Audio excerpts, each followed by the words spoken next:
From Dave, does it need to be on all the time while I'm at work?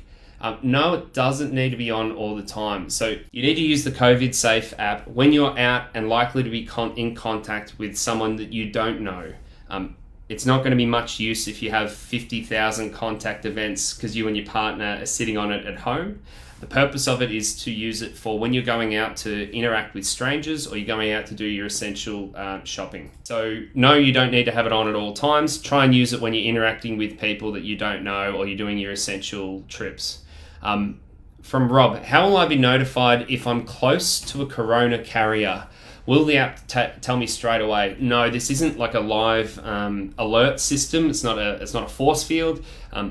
It is a post event system where you need the event to occur for someone else. They will then notify you, and you will get told days after the fact. But it will be better to be told in that period of time than not told at all and possibly transmit to other people asymptomatically. Does the app track and share your location? No, it doesn't register GPS. So great question. Thanks for that, Connor. The app doesn't use your GPS. Now, for Android users, in order to get permission on Bluetooth, it will ask for GPS. It will ask for location access. We've delved into the code. You can unpack the code and it's publicly available.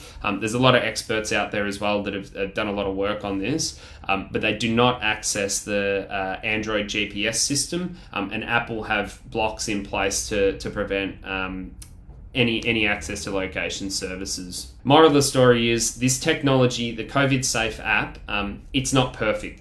It's the least worst option we have. We've got to be trying something, and yet, as long as we can get as many people as possible using this for their essential trips, you will have to sacrifice your phone. You'll need to use it upside down. You need to have the app. It needs to have that attention on iPhone. Android, you guys are okay, but that iPhone, you got to make that sacrifice on those trips. Keep the app open, and then it'll increase the stranger asymptomatic detection, which will speed up the reduction of cases, hopefully down to zero.